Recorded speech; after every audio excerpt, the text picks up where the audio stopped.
Hey everyone, it's Alexander Robinson. Welcome to the channel, and this is my review for Kung Fu Panda 4, which is the fourth movie in Dreamworks' Kung Fu Panda series, and the first one since their movies started getting distributed through Universal. The movie once again follows the Dragon Warrior Po, voiced by Jack Black.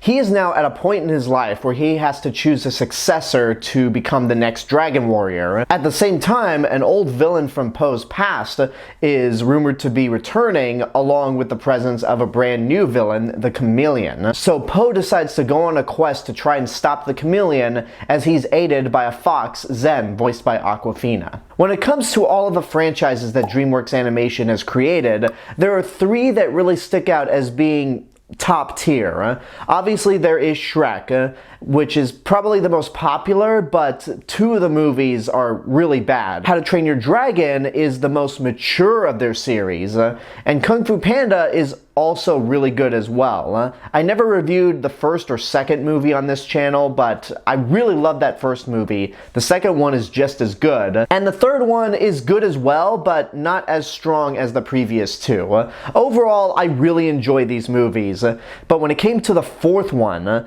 I thought to myself, okay, there's no reason for them to really make this movie outside of money, so I'm just expecting this to be some sort of random adventure, just so they can try to make a profit. And that actually was not the case with this movie. There actually is some story to have with Po, because as I mentioned before, he's enjoyed all this time as being the Dragon Warrior that it's time for him to probably step down. And as he goes on this quest to try and face the Chameleon, you can definitely see how he's matured throughout these movies. I mean, he's still a goofball, don't get me wrong, because it's Jack Black as a giant panda, but you could definitely tell that this character has really matured throughout all of these movies. And he finds himself in a lot of situations where kicking butt isn't necessarily the answer. So that's an aspect that I really liked with this movie. Then of course, all the other stuff that you'd expect from the previous movies is here as well. The amazing martial arts action scenes that are really creative, the beautiful landscapes, and the way this movie looks in terms of trying to replicate ancient China through an animated movie, and the music by Hans Zimmer is once again fantastic. There's also a decent amount of humor throughout this movie. Some of the funniest things, in my opinion, were all the sight gags. There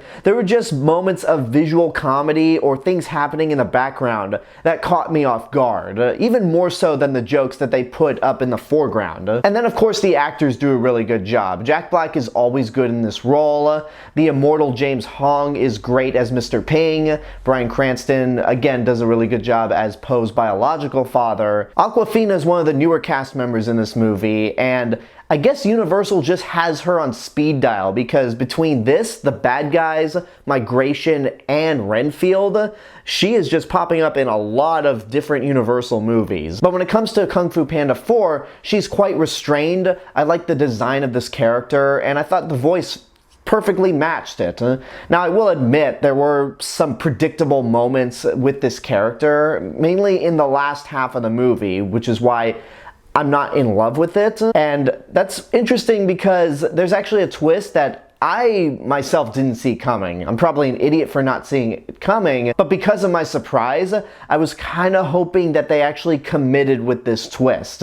But instead, they go a very predictable route. And as for Viola Davis as the Chameleon, again, I really like the design of this character, and the fact that this is a villain that can shapeshift into anybody and just blend in plain sight makes her a little creepy.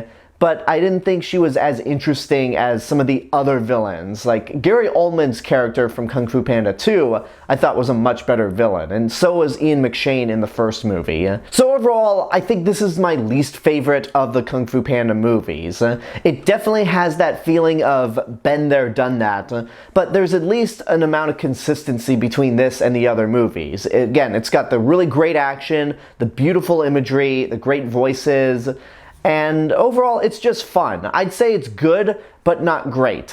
If you like the other three movies, you're definitely gonna like this one, but just keep in mind that it can be very predictable. I still like the first Kung Fu Panda more, but 2 is a really great sequel. I like the third movie better than I do this one, but that being said, it's still entertaining at the end of the day. And there you go, that's my review for Kung Fu Panda 4. I hope you enjoyed it, and now I want to know what you guys think about the movie. Whatever your opinions are, let me know in the comments below. Don't forget to like the video, subscribe to the channel, and hit the bell button to get notifications. If you want to find me elsewhere on YouTube, you can go check out my theme park and travel channel, Alexander Robinson Travel Channel, and follow me on Facebook, Instagram, Letterboxd, Threads. I'll see you guys in the next video, but until then, have a good day and take care of yourselves.